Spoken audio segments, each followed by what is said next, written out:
Hi everyone, vectors topic 2 ఈరోజు క్లాస్లో different types of vectors గురించి చూద్దాం. Welcome to our channel planet of physics. నేను మీ సురేష్. ప్రీవియస్ క్లాస్లో వెక్టార్స్ అంటే ఏంటి, వాటి యొక్క మీనింగ్, డెఫినేషన్, అట్లానే మన రెగ్యులర్ లైఫ్లో ఉన్నటువంటి కొన్ని ఎగ్జాంపుల్స్ వెక్టార్స్, స్కేలార్స్ డిఫరెంట్ చేయడం జరిగింది. అట్లానే ఈరోజు వెక్టార్స్ ఉన్నటువంటి డిఫరెంట్ టైప్స్ గురించి ఈరోజు నేర్చుకున్నాం. సో వెక్టార్ అంటే ఏంటి? First basic, a physical quantity which has both magnitude and direction. Both magnitude and direction ఉన్నట్లయితే దాన్ని వెక్టార్ అని చెప్పేసి అంటారు. సో వెక్టార్కి మ్యాగ్నిట్యూడ్ ఉండాలి, అలానే డైరెక్షన్ ఉండాలి.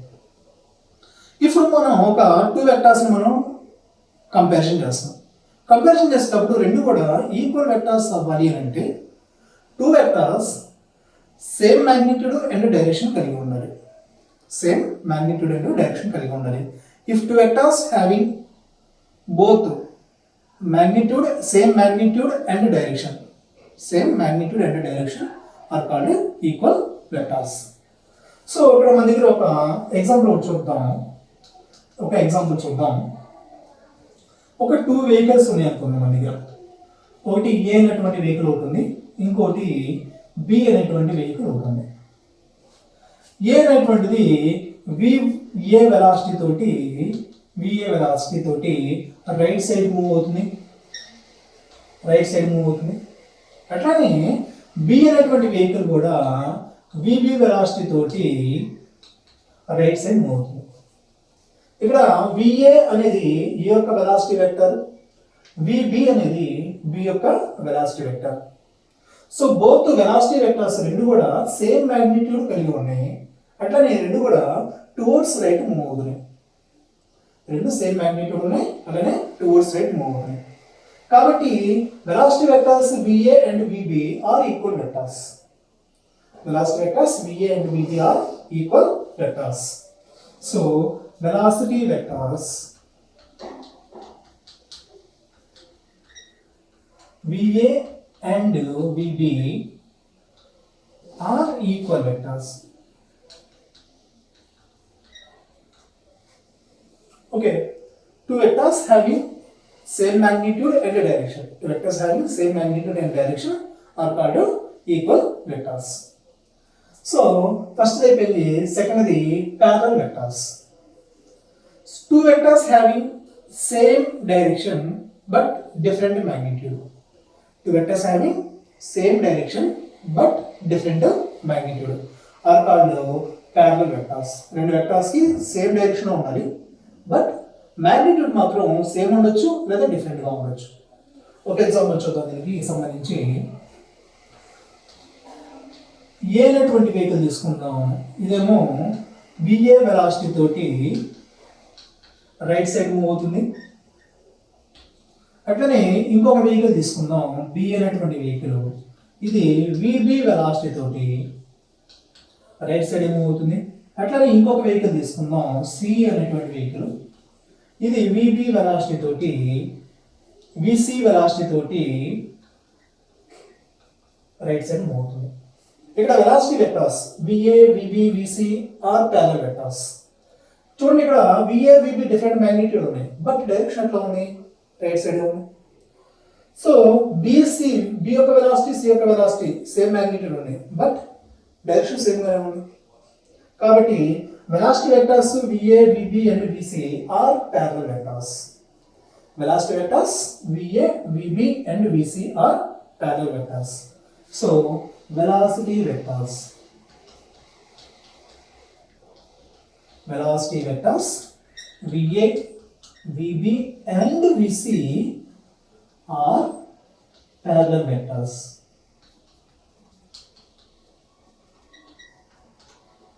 ఓకే, ప్యారలల్ వెక్టర్స్ మధ్య యాంగిల్ ఎంత ఉంటుంది? ప్యారలల్ వెక్టర్స్ మధ్య యాంగిల్ అనేది θ 0 డిగ్రీస్ అవుతుంది. యాంగిల్ ఎంత ఉంటుంది? θ అనేది 0 డిగ్రీస్. ఎవరికి? Parallel vectors. Next anti parallel vectors. 2 vectors anti parallel vectors అంటే డిఫరెంట్ ఆపోజిట్ డైరెక్షన్ ఉండాలి, డిఫరెంట్ మ్యాగ్నిట్యూడ్ ఉండాలి. రెండు వెక్టర్స్ కూడా ఆపోజిట్ డైరెక్షన్ ఉండాలి, డిఫరెంట్ magnitude ఉండాలి. అలాంటి వెక్టార్స్ని యాంటీ ప్యారల్ వెక్టార్స్ అని చెప్పేసి అంటాం. సో మూడో ఎగ్జాంపుల్, మూడో దానికి ఒక బాక్స్ తీసుకుందాం, ఇంకో బాక్స్ ఒకటి తీసుకుందాం. దీని మీద F1 ఫోర్స్ రైట్ సైడ్ పనిచేస్తుంది, F2 ఫోర్స్ లెఫ్ట్ సైడ్ పనిచేస్తుంది. సో ఒక ఫోర్స్ ఏమో రైట్ సైడ్, ఇంకో ఫోర్స్ ఏమో లెఫ్ట్ సైడ్. రెండు ఫోర్స్ డైరెక్షన్స్ ఎట్లా ఉన్నాయి? ఆపోజిట్గా ఉన్నాయి. డిఫరెంట్ మ్యాగ్నిట్యూడ్ ఉన్నాయి, డిఫరెంట్ మ్యాగ్నిట్యూడ్. ఒకటేమో F1, ఇంకోటేమో F2. సో ఒక ఫోర్స్ టువర్డ్స్ రైట్ పనిచేస్తుంది, F1 రైట్ సైడ్. ఇంకొక ఫోర్స్ ఏమో F2 ఆపోజిట్ లెఫ్ట్ సైడ్ పనిచేస్తుంది. డిఫరెంట్ మ్యాగ్నిట్యూడ్ కలిగి ఉన్నాయి. అప్పుడు force vectors F1 and F2 are anti parallel vectors అవుతాయి. F1 and F2 are anti-parallel vectors. Vectors, force vectors.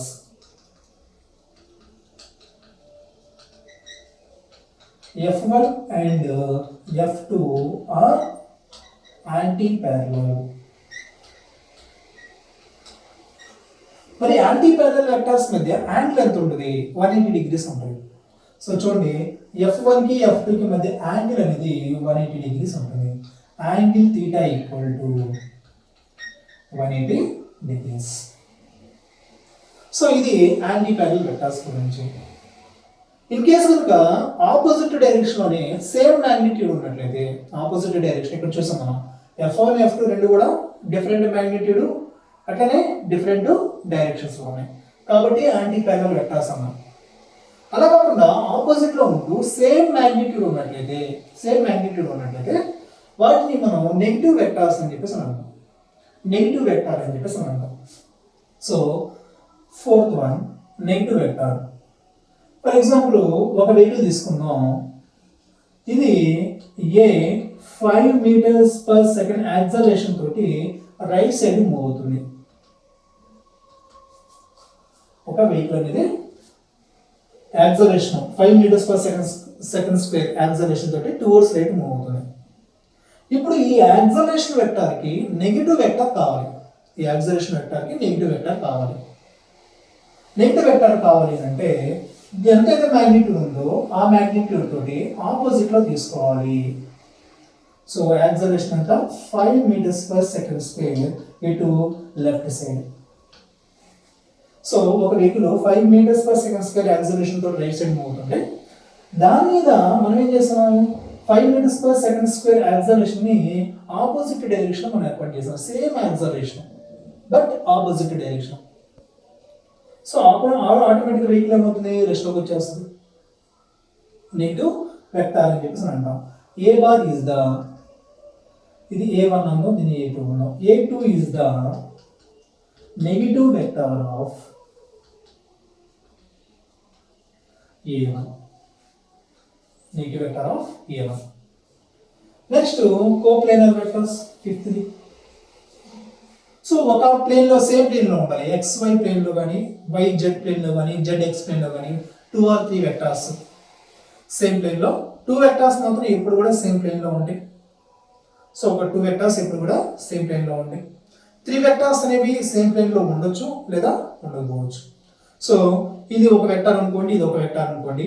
ఈ రెండింటి మధ్య ఉన్నటువంటి బ్యాక్గ్రౌండ్ ఏంటి? సేమ్. XY ప్లేన్ కావచ్చు, లేదా YZ ప్లేన్ కావచ్చు, లేదా ZX ప్లేన్ కావచ్చు. లేదా ఇంకొక 2 వెక్టార్స్ తీసుకోండి, ఇంకొక 2 వెక్టార్స్ ఎట్లా ఉన్నాయి? రెండింటి మధ్య బ్యాక్గ్రౌండ్ సేమ్ ఉండొచ్చు. ఇప్పుడు 3 వెక్టార్స్ తీసుకున్నాను నేను. 3 వెక్టార్స్ తీసుకున్నప్పుడు వీటి 3 బ్యాక్గ్రౌండ్ అనేది సేమ్గా ఉంది. ఇప్పుడు వచ్చేలకి ఎలా ఉంటుంది? 3 సేమ్ బ్యాక్గ్రౌండ్లో ఉన్నాయా? 3 ఎట్లా ఉన్నాయి? సేమ్ బ్యాక్గ్రౌండ్లో ఉన్నాయా? లేదు. 3 కూడా ఎట్లా ఉన్నాయి? ఒకదానికోటి పర్పెండిక్యులర్గా ఉన్నాయి. సో కాబట్టి 2 వెక్టార్స్ అనేవి కంపల్సరీగా సేమ్ ప్లేన్లో ఉంటాయి. బట్ 3 వెక్టార్స్ అనేవి సేమ్ ప్లేన్లో ఉండొచ్చు లేదా ఉండకపోవచ్చు. Next zero vector. Zero vector అంటే మ్యాగ్నిట్యూడ్ అనేది జీరో అవ్వాలి. జీరో వెక్టర్ అంటే మ్యాగ్నిట్యూడ్ అనేది జీరో అవ్వాలి. A vector which has zero magnitude. A vector which has zero magnitude is called zero vector. So అదేవిధంగా మనం సెవెంత్ దాన్ని చూసినట్లయితే, సెవెంత్ దాన్ని యూనిట్ వెక్టర్ చూసినట్లయితే, సో మ్యాగ్నిట్యూడ్ జీరో ఉంది కాబట్టి జీరో వెక్టర్ అన్నాం. మ్యాగ్నిట్యూడ్ 1 ఉన్నట్టయితే యూనిట్ వెక్టర్ అని చెప్పేసి అన్నాం. సో యూనిట్ వెక్టర్ని మనం ఎట్లా ఇండికేట్ చేస్తామంటే, ఏ అనేటువంటి వెక్టర్కి యూనిట్ వెక్టర్ వచ్చేకి ఏ క్యాప్ అవుతుంది. Unit vector of vector A. ఈ ఏ అనేటువంటి వెక్టర్ యొక్క unit vector A cap. So for example F అనేటువంటి వెక్టర్ ఉంది మనకి, ఫోర్స్ వెక్టర్ ఉంది. ఈ ఫోర్స్ వెక్టర్ యొక్క యూనిట్ వెక్టర్ ఏంటి? F cap. పైన ఒక క్యాప్ లాగా ఏర్పాటు చేస్తాం. So unit vector along X axis, unit vector along X axis I cap గా తీసుకుంటాం. అట్లనే unit vector along Y axis J cap గా తీసుకుంటాం. Unit vector along z axis k cap గా తీసుకుంటాం. సో ఏ అనేటువంటి వెక్టర్ ఉంది, దాని యొక్క యూనిట్ వెక్టర్ ఎట్లా రాస్తున్నాము? ఏ క్యాప్. ఫోర్స్ వెక్టర్ ఉంది, దాని యూనిట్ వెక్టర్ ఎట్లా రాయాలి మనం? F cap. మనం కైనమాటిక్స్ లో బాగా ఉపయోగించేది ఏంటంటే unit vector along X axis, unit vector along Y axis, unit vector along z axis. So along x axis అయితే i cap, along y axis అయితే j cap, along z axis అయితే k cap. So ఈ unit vector మనం ఎట్లా రాస్తాం? a cap ని ఎట్లా రాస్తాం అంటే a bar by mod a bar, a bar by mod a bar. ఇది యూనిట్ వెక్టర్, a యొక్క యూనిట్ వెక్టర్ ఎట్లా రాస్తాం. సో మళ్ళీ ఒకసారి చూడండి, equal vectors, types of vectors చూస్తున్నాం.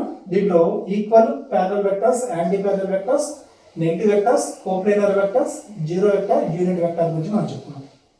సో ఈక్వల్ వెక్టర్స్ అంటే if two vectors having same magnitude and direction are called equal vectors.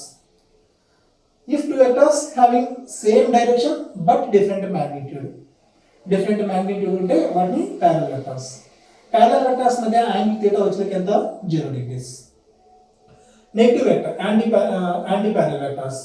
If two vectors having different direction and different magnitude ఉంటే anti-parallel vectors. theta 0 degrees ఉంటుంది. Negative vector అంటే మనకి ఇచ్చినటువంటి vector a అనేటువంటి vector అంటే దానికి negative vector కావాలంటే same magnitude opposite direction తీసుకోవాలి, అది నెగిటివ్ వెక్టర్ అవుతుంది. Next coplanar vectors. ఒక టూ వెక్టర్స్ అనేవి కంపల్సరీగా ప్లేన్ లో ఎగ్జిస్ట్ అవుతాయి. 3 వెక్టర్స్ అనేవి సేమ్ ప్లేన్ లో ఎగ్జిస్ట్ అవ్వచ్చు లేదా ఉండకపోవచ్చు. Zero vector, a vector whose magnitude is equal to 0 is called a zero vector.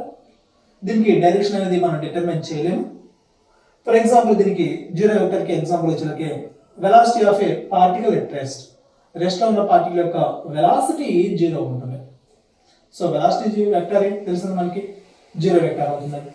Unit vector, a vector which has magnitude unit 1 ఉండాలి. మ్యాగ్నిట్యూడ్ 1 అయితే యూనిట్ వెక్టర్. ఈ యూనిట్ వెక్టర్ ని మనం ఎలా ఇండికేట్ చేస్తాం? పైన ఒక క్యాప్ అనేది ఇండికేట్ చేస్తాం. మనకు ఒక వెక్టర్ ఇచ్చారు, ఏ వెక్టర్ ఇచ్చారు, దాని యూనిట్ వెక్టర్ ఏమవుతుంది? ఏ క్యాప్. ఫోర్స్ వెక్టర్ ఇచ్చారు, దాని యూనిట్ వెక్టర్ ఎట్లా రాయాలి మనం? F cap. Along x axis అయితే i cap, along y axis అయితే j cap, along z axis అయితే k క్యాప్. ఈ యూనిట్ వెక్టర్ సింబల్ ఎట్లా రాస్తామంటే మనం a cap equal to a bar by mod a bar. ఇవి టైప్స్ ఆఫ్ వెక్టర్స్. దీంట్లో ఇంకోటి ఉంది position vector. So position vector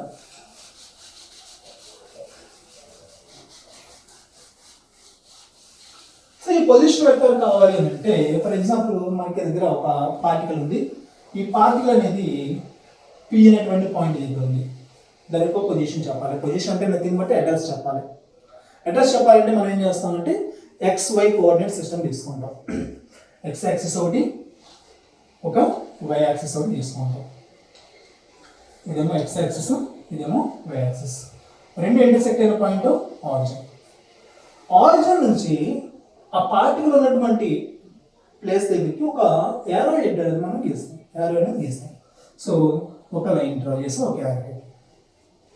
The line that joins, position vector definition. The line that joins origin of a coordinate system to position of the particle. The line that joins origin of a coordinate system to position of the particle is called position vector. So the line that joins origin of a coordinate system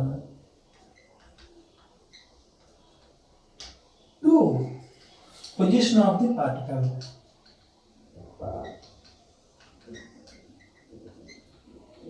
is called position vector.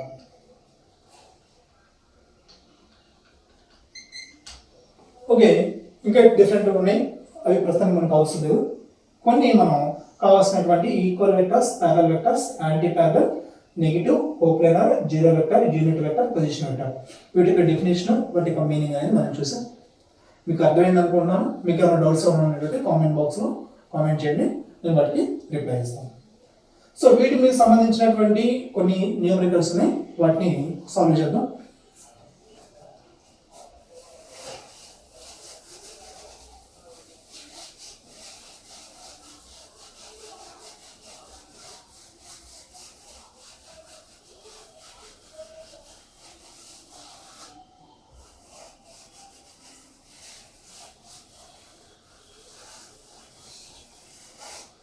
So representation of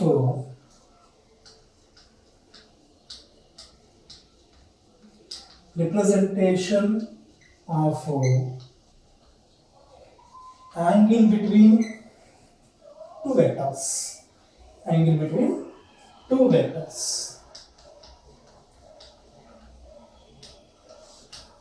Two vectors మధ్య ఉన్నటువంటి angle ని మనం ఎలా find out చేస్తాం? Two vectors మధ్య ఉన్నటువంటి angle ని ఎలా ఫైండ్ అవుట్ చేస్తాం? సో ఒక రెండు వెక్టర్స్ తీసుకున్నాం. ఏ అనేటువంటి వెక్టారు, ఇదేమో బి అనేటువంటి వెక్టారు, మధ్య ఉన్నటువంటి యాంగిల్ తీటా 30 degrees. కొన్ని ఎగ్జాంపుల్స్ చూద్దాం. ఇది ఏ అనేటువంటి వెక్టారు, ఇది బి అనేటువంటి వెక్టారు, ఈ రెండింటి మధ్య ఉన్నటువంటి యాంగిల్ 120 degrees. అట్లనే ఒక వెక్టారు ఏ అనేటువంటి వెక్టారు ఎక్స్ యాక్సిస్ తోటి 30 degrees యాంగిల్ చేస్తుంది. అట్లనే బి అనేటువంటి వెక్టారు ఎక్స్ యాక్సిస్ తోటి 45 degrees యాంగిల్ చేస్తూ ఉంది. సో ఇప్పుడు వెక్టర్స్ మధ్య యాంగిల్ మనం ఎట్లా తీసుకోవాలి? ఒక రెండు వెక్టర్స్ మధ్య యాంగిల్ ఎట్లా తీసుకోవాలి? సో ఫస్ట్ కండిషన్ ఏంటంటే రెండు వెక్టర్స్ మధ్య యాంగిల్ చూసేటప్పుడు రెండు వెక్టర్స్ యొక్క టెయిల్స్ అన్న జాయిన్ చేయాలి, లేదా రెండు వెక్టర్స్ యొక్క హెడ్ అన్న జాయిన్ చేయాలి. రెండు వెక్టర్స్ మధ్య యాంగిల్ చూసేటప్పుడు రెండు వెక్టర్స్ యొక్క టెయిల్స్ అన్న జాయిన్ చేయాలి, లేదా వాటి యొక్క హెడ్స్ అన్న జాయిన్ చేయాలి. First condition. రెండోది, ఆ రెండు వెక్టర్స్ మధ్య ఉన్నటువంటి స్మాల్ యాంగిల్ మాత్రం కన్సిడర్ చేసుకోవాలి. వెక్టర్స్ మధ్య యాంగిల్ మనం తీసేటప్పుడు రెండు వెక్టర్స్ యొక్క టెయిల్స్ అన్న జాయిన్ చేయాలి, లేదా హెడ్ అన్న జాయిన్ చేయాలి. First condition. అలా జాయిన్ చేసిన తర్వాత రెండు వెక్టర్స్ మధ్య ఉన్నటువంటి స్మాల్ యాంగిల్ మాత్రం తీసుకోవాలి, పెద్ద యాంగిల్ తీసుకోకూడదు. సో ఫస్ట్ ఎగ్జాంపుల్ చూడండి. ఫస్ట్ ఏ అనేటువంటి వెక్టర్ యొక్క టెయిల్, బి అనే వెక్టర్ యొక్క టెయిల్, రెండు వెక్టర్స్ టెయిల్స్ జాయిన్ అయ్యి ఈ రెండింటి మధ్య ఉన్నటువంటి స్మాల్ యాంగిల్ ఎంత? 30 degrees. సో ఇది 30 degrees angle. So second example చూద్దాం. ఏ అనే ఒక వెక్టర్ యొక్క టెయిల్ ఇది, బి అనే వెక్టర్ యొక్క హెడ్ ఇక్కడ ఉంది. ఏ అనే ఒక వెక్టర్ యొక్క టెయిల్ దగ్గర బి వెక్టర్ యొక్క హెడ్ అనేది ఉంది. సో ఇక్కడ మనం ఏం చేయాలి? రెండు వెక్టర్స్ యొక్క టెయిల్స్ జాయిన్ చేయాలి. అంటే ఇప్పుడు ఈ బి వెక్టర్ని మనం ఏం చేయొచ్చు? ప్యారలల్ షిఫ్ట్ చేయొచ్చు. ఆల్రెడీ ప్రీవియస్ క్లాస్లో చూసుకున్నాం. ప్యారలల్ షిఫ్టింగ్ చేసినప్పుడు మ్యాగ్నిట్యూడ్, డైరెక్షన్ రెండు కూడా మారు. సో బి వెక్టర్ని నేను ఏం చేస్తాను? ప్యారలల్గా షిఫ్ట్ చేశాను. సో బి వెక్టర్ని ప్యారలల్గా షిఫ్ట్ చేశాను. ఇప్పుడు ఏమవుతుంది? రెండు వెక్టర్స్ యొక్క టెయిల్స్ జాయిన్ అయ్యాయి. సో టెయిల్స్ జాయిన్ అయినప్పుడు రెండింటి వెక్టర్తో ఉన్నటువంటి స్మాల్ యాంగిల్ ఇది, దీన్ని తీసుకోవాలి. సో ఇది ఎంత వచ్చింది? 180లో ఇది 120 పోయింది, రిమైనింగ్ ఎంత ఉంటుంది? 60 ఉంటుంది. ఇది angle between A and B, angle between A and B 60 degrees. మళ్ళీ చెప్తున్నాను చూడండి. ఇప్పుడు వరకు మనకి ఇచ్చింది వచ్చేసరికి ఏమవుతుందంటే రెండు వెక్టర్స్ యొక్క టెయిల్స్ రెండు జాయిన్ అవ్వలేదు. ఫస్ట్ వెక్టర్ యొక్క టెయిల్ ఇది, సెకండ్ వెక్టర్ యొక్క హెడ్ ఇది. మనం ఏం చేయాలి? రెండు వెక్టర్స్ యొక్క టెయిల్స్ జాయిన్ చేయాలి. కాబట్టి బి వెక్టర్ని నేను ప్యారలల్ షిఫ్ట్ చేశాను. ప్యారలల్ షిఫ్ట్ చేసినప్పుడు మ్యాగ్నిట్యూడ్, డైరెక్షన్ రెండు కూడా చేంజ్ అవ్వదు. సో ప్యారలల్గా షిఫ్ట్ చేశాను నేను. ప్యారలల్గా షిఫ్ట్ చేసినప్పుడు రెండు వెక్టర్స్ యొక్క టెయిల్స్ జాయిన్ అయ్యి బి వెక్టర్ యొక్క హెడ్ ఇది, బి వెక్టర్ యొక్క టేల్ ఇది. రెండు వెక్టర్ యొక్క టేల్స్ జాయిన్ అయ్యి ఇప్పుడు ఏం చేయాలి, రెండింటి మధ్య ఉన్నటువంటి స్మాల్ యాంగిల్ మాత్రం కన్సిడర్ చేసుకోవాలి. సో స్మాల్ యాంగిల్ ఎంత ఉంది, 60 degrees. సో ఇక్కడ మూడో యాంగిల్. సో ఏ వెక్టర్ ఏమవుతుంది, ఏ వెక్టర్ ఏమవుతుంది, ఎక్స్ యాక్సిస్ తోటి 30 డిగ్రీ చేస్తుంది. అలానే బి అనేటువంటి వెక్టర్ కూడా ఎక్స్ యాక్సిస్ తోటి 45 డిగ్రీస్ యాంగిల్ చేస్తుంది. మరి ఇప్పుడు ఎలా కనుక్కోవాలి, సో ఎక్స్ యాక్సిస్ తీసుకున్నా నేను ఈ ఏ అనేటువంటి వెక్టర్ని ప్యారలల్ గా షిఫ్ట్ చేస్తాను. ఏ అనే వెక్టర్ని ప్యారలల్ గా షిఫ్ట్ చేశాను. ఈ ఏ అనేటువంటి వెక్టర్ ఎక్స్ యాక్సిస్ తోటి ఎంత యాంగిల్ చేస్తుంది, 30 డిగ్రీ యాంగిల్ చేస్తుంది. అట్లానే ఈ బి అనే వెక్టర్ కూడా ప్యారలల్ గా షిఫ్ట్ చేద్దాం. బి అనే వెక్టర్ కూడా ప్యారలల్ గా షిఫ్ట్ చేద్దాం.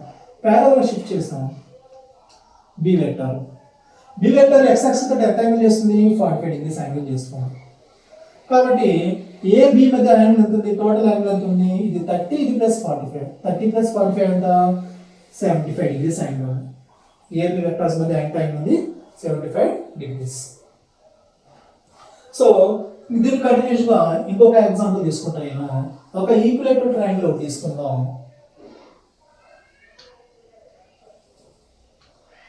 ఒక ఈక్విలేటరల్ ట్రయాంగిల్ ఒకటి తీసుకుందాం.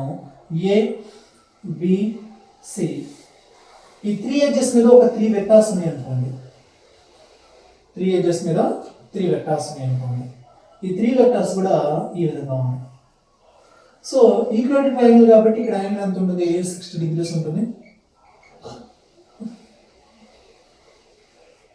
ఇది వెక్టర్ పి అనుకోండి, ఇది క్యూ అనుకోండి, ఇది ఆర్ అనుకోండి.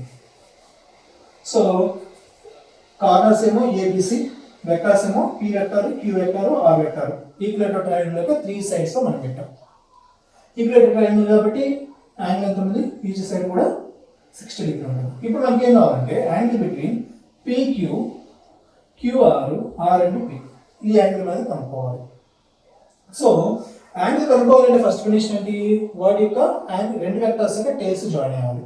సో ఇక్కడ చూసినట్టయితే పిక్యూ చూసినట్టయితే పి వెక్టర్ యొక్క హెడ్ ఇక్కడ ఉంది, క్యూ వెక్టర్ యొక్క హెడ్ ఇక్కడ ఉంది, పి యొక్క హెడ్ ఎక్కడ ఉంది, ఇక్కడ ఉంది. రెండు టైల్స్ అని జాయిన్ అయ్యారు. అప్పుడు మనం ఏం చేద్దాం, పి వెక్టర్ యొక్క టైల్ ఏం చేద్దాం, ప్యారలల్ గా షిఫ్ట్ చేద్దాం. పి వెక్టర్ ఏం చేద్దాం, ప్యారలల్ షిఫ్ట్ చేద్దాం. సో ప్యారలల్ గా షిఫ్ట్ చేసినప్పుడు ఇది P vector. So P vector యొక్క టైల్, క్యూ వెక్టర్ యొక్క టైల్ రెండు జాయిన్ అయ్యాయి. జాయిన్ అయినప్పుడు మధ్య యాంగిల్ ఎంత ఉంటుంది, 120 degrees.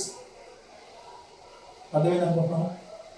P vector, Q vector మధ్య యాంగిల్ కనుక్కోవాలి కాబట్టి ఫస్ట్ కండిషన్ ఏంటి, రెండింటి యొక్క టైల్స్ జాయిన్ చేయాలి. So P vector tiles join చేయాలి కాబట్టి పి వెక్టర్ ఏం చేస్తాను, ప్యారలల్ గా షిఫ్ట్ చేస్తాను. ప్యారలల్ గా షిఫ్ట్ చేసినప్పుడు పి వెక్టర్ టైల్ ఇక్కడ ఉంది, క్యూ వెక్టర్ యొక్క టైల్ కూడా ఇక్కడ ఉంది. రెండు టైల్స్ జాయిన్ అయ్యి. సో టైల్స్ జాయిన్ అయింది కాబట్టి మధ్య ఉన్నటువంటి యాంగిల్ ఎంత అవుతుంది, 120. మొత్తం ఎంత, 180 ఇది 60 తెలుసు మనకి. మొత్తం 180, ఇది 60 తెలుసు. రిమైనింగ్ ఎంత ఉంటుంది, 120. సేమ్ అట్లనే ఇక్కడ చూడండి, P and R, Q and R. So P యొక్క హెడ్ ఇది, ఆర్ యొక్క టైల్ ఇది, రెండు టైల్స్ జాయిన్. సో కాబట్టి ఏం చేద్దాం, మనం క్యూని ప్యారలల్ షిఫ్ట్ చేద్దాం. ప్యారలల్ గా షిఫ్ట్ చేద్దాం. ప్యారలల్ గా షిఫ్ట్ చేసినప్పుడు క్యూ ఎక్కడికి వస్తుంది, క్యూ యొక్క టైల్ ఇది, ఆర్ యొక్క టైల్ ఇది. క్యూ యొక్క టైల్ ఇక్కడ ఉంది, ఆర్ యొక్క టైల్ ఇక్కడ ఉంది. రెండింటి మధ్య యాంగిల్ ఎంత అవుతుంది, 120 డిగ్రీస్. అట్లనే ఆర్ మరియు పి మధ్య యాంగిల్ అనుకోవాలి. సో ఆర్ వెక్టర్ని మనం ప్యారలల్ గా షిఫ్ట్ చేద్దాం. ఇది ఆర్ వెక్టర్, ఆర్ యొక్క టైల్ ఇక్కడ ఉంది, పి యొక్క టైల్ ఇక్కడ ఉంది. రెండింటి మధ్య యాంగిల్ ఎంత అవుతుంది, 120 డిగ్రీస్. ఈ విధంగా మనం రెండు వెక్టర్స్ మధ్య ఉన్నటువంటి యాంగిల్ ని కనుక్కోవచ్చు.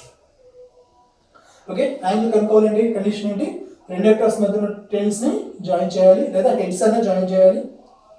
అట్లనే వాటి మధ్య ఉన్నటువంటి స్మాల్ యాంగిల్ మాత్రం మనం కన్సిడర్ చేసుకోవాలి. ఓకే, ఇంకో ప్రాబ్లం చూద్దాం.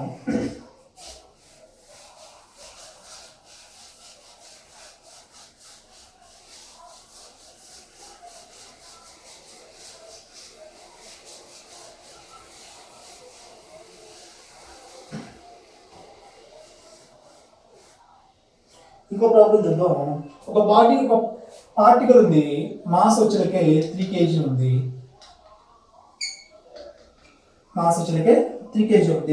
దాని మీద మనం యాక్సలరేషన్ అనేటువంటి వెక్టార్ని మనం అప్లై చేస్తున్నాం. యాక్సలరేషన్ అనేటువంటి వెక్టార్ని అప్లై చేస్తున్నాం. అప్లై చేయడం వలన ఫోర్స్ అనేటువంటి వెక్టార్ మనకి ఏ విధంగా మారుతుంది అనేది కనుక్కోవాలి. ఫోర్స్ అనే వెక్టార్ ఏ విధంగా మారుతుంది అనేది కనుక్కోవాలి. అయితే ఇక్కడ రెండు కేసులు ఉన్నాయి. ఫస్ట్ కేసు వచ్చినట్టే యాక్సలరేషన్ అనేది 3 metres per second square east. అట్లనే రెండో case acceleration equal to -4 metres per second square north. So ఒక స్కేలార్ ఉంది మన దగ్గర, ఫిజికల్ క్వాంటిటీ మాస్ అనేటువంటి ఫిజికల్ క్వాంటిటీ ఉంది. దాని మీద మనం ఏం చేస్తున్నాం, యాక్సలరేషన్ అనే వెక్టార్ని మనం అప్లై చేస్తున్నాం ఆ ఫిజికల్ క్వాంటిటీ మీద. దానివల్ల ఫోర్స్ వెక్టార్ అనేది కనుక్కోవాలి మనం. సో చూడండి ఇక్కడ మనకి ఫస్ట్ కేసు చూడండి, F bar equal to mass into acceleration. Mass ఎంత ఇచ్చారు వాళ్ళు మనకి 3 kg ఇచ్చారు. అలానే యాక్సలరేషన్ ఫస్ట్ దాంట్లో ఎంత తీసుకున్నాం మనం 3 metres per second square east. So ఇక్కడ 3 × 3 9 kg metre per second square east. So force vector ఎలా ఉందంట 9 kg metres per second square magnitude తోటి ఈస్ట్ డైరెక్షన్ లో పనిచేస్తుంది ఫోర్స్. అట్లాగే సెకండ్ కేసు చూడండి, force F bar equal to mass into acceleration. Mass ఏమో 3 kg, అట్లనే యాక్సలరేషన్ వచ్చేలాగా ఎంత -4 metre per second square north. So 3 × -4 -12 kg metre per second square north. So ఇక్కడ object particle physical quantity force అనేది ఎలా ఉందంట -12 kg metres per second square magnitude తోటి north side పనిచేస్తుంది. దీన్ని మనం నెగిటివ్ వెక్టార్ తీసుకున్నట్టయితే అంటే సేమ్ మ్యాగ్నిట్యూడ్ ఎట్లా ఉండాలి, ఆపోజిట్ లో ఉండాలి. సేమ్ మ్యాగ్నిట్యూడ్ ఆపోజిట్ లో ఉండాలంటే మైనస్ వాల్యూ ఉంటే ప్లస్ అవుతుంది, ప్లస్ వాల్యూ ఉంటే మైనస్ అవుతుంది. ఎందుకంటే ఆపోజిట్ కాబట్టి ఇక్కడ మైనస్ ఉంది కాబట్టి ఆపోజిట్ ఏమవుతుంది ప్లస్ అవుతుంది. kg metre per second square north కాస్త ఏమవుతుంది సౌత్ అవుతుంది. నార్త్ కాస్త సౌత్ అవుతుంది. ఓకే, మన దగ్గర ఫిజికల్ క్వాంటిటీ ఉంది, దాని మీద యాక్సలరేషన్ అనే వెక్టర్ మనం ఉపయోగించాం. ఫలితంగా ఫోర్స్ వెక్టర్ ఎలా ఉంటుందో మనం చూడాలి. యాక్సలరేషన్ ఎట్లా ఇచ్చారు 3 metres per second square east ఒకటి తీసుకున్నాం. యాక్సలరేషన్ వెక్టర్ అనేది -4 metres per second square north అనేది తీసుకున్నాం. రిజల్ట్ లో వచ్చేలాగే ఫోర్స్ వెక్టర్ ఏ విధంగా ఉంది, సెకండ్ దాంట్లో ఫోర్స్ వెక్టర్ ఉంది -12 kg metres per second square magnitude తోటి నార్త్ గా పనిచేస్తుంది. దీనికి నెగిటివ్ వెక్టర్ తీసుకున్నట్టయితే మైనస్ కాస్త ప్లస్ అవుతుంది, +12 kg metres per second square south direction లో పనిచేస్తుంది. ఓకే,